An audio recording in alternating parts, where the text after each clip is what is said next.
Une belle rencontre, Nils Arestrup.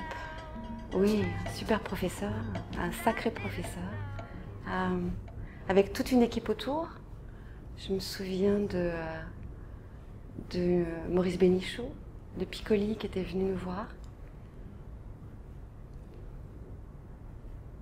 Un grand travail sur la distanciation. Je me souviens que Nils, je crois, venait de jouer La Cerisay, mis en scène par Peter Brook. Et donc c'était très... son travail était très inspiré du travail de Peter Brook. Et donc on en a profité. Super moment, super professeur. Mes origines. Alors, mes origines, mère prof de danse, mais personne dans le théâtre. Mon père rien à voir avec le milieu artistique. Et puis 3 filles. Je suis la plus petite, ma sœur aînée est professeure de danse et danseuse. La deuxième n'a rien à voir avec le milieu artistique. Et voilà, la troisième. Pourquoi mes origines? Pourquoi j'ai été partagée entre la médecine et le théâtre. La médecine, le cerveau, la chirurgie. Voilà, tout ça, ça m'intéressait bigrement.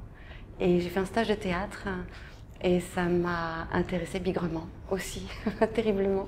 Donc voilà, je suis partie vers le théâtre. Ah, Chop Suey, Edward Hopper, une inspiration. Ça a d'abord été un livre, la biographie d'Edward Hopper. Et puis ce qui m'a...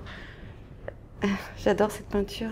Ce qui m'a terriblement inspirée, c'est le thème d'Edward Hopper par rapport à ses peintures. À savoir que le thème principal de ses peintures, c'est le spectateur. Tous les personnages sont arrêtés dans le temps, sont figés. Il s'est passé quelque chose avant, il se passera quelque chose après. Et en fait, c'est le spectateur qui fait l'histoire des personnages, des peintures d'Edward Hopper. Et du coup, donc, j'ai pris cette peinture j'ai fait vivre...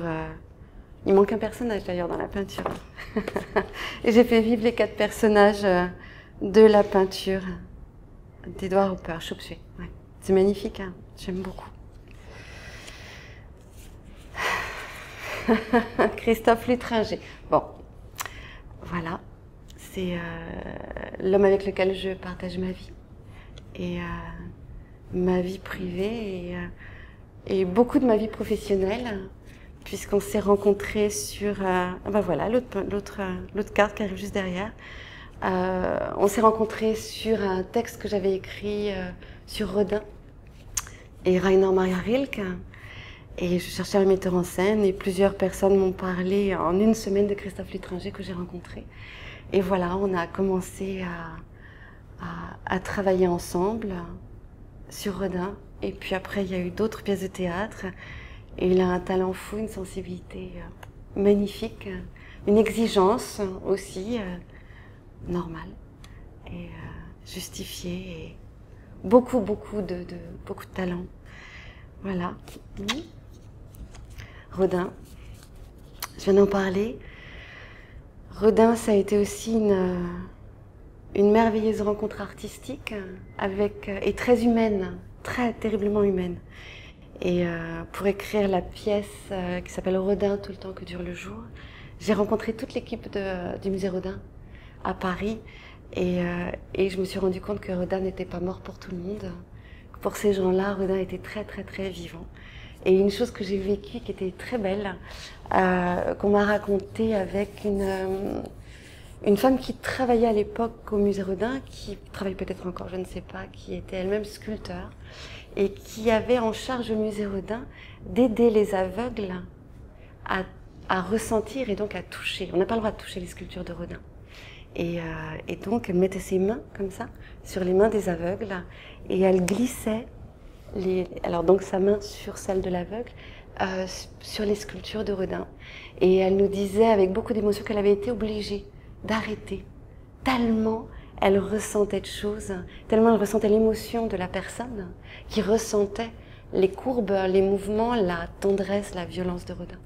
Et ça, c'est magnifique. Un grand bonhomme, violent, tendre, doux, sens de la perfection et jamais achevé, et superbe, j'adore. Un air qui me poursuit, ce serait du jazz. Ça dépend des moments, ça dépend des humeurs, ça dépend s'il fait beau, s'il fait pas beau, ça dépend de... Ça peut être Stacy Kent, un air qui me poursuit. Ça peut être les Roches Noires. En ce moment, ça me poursuit terriblement. Ça dépend. Si j'étais un homme, waouh! Si j'étais un homme, c'est très compliqué ça. Je crois que je serais chercheur. Je serais pas comédien. Et ouais, chercheur. Voilà. La souris des villes et la souris des champs. Ville. Ville ou campagne, ville. Terriblement ville. J'adore la ville. J'adore l'air de la campagne, mais il faut très vite repartir et retourner à la ville. Le mot de la fin. Allons-y.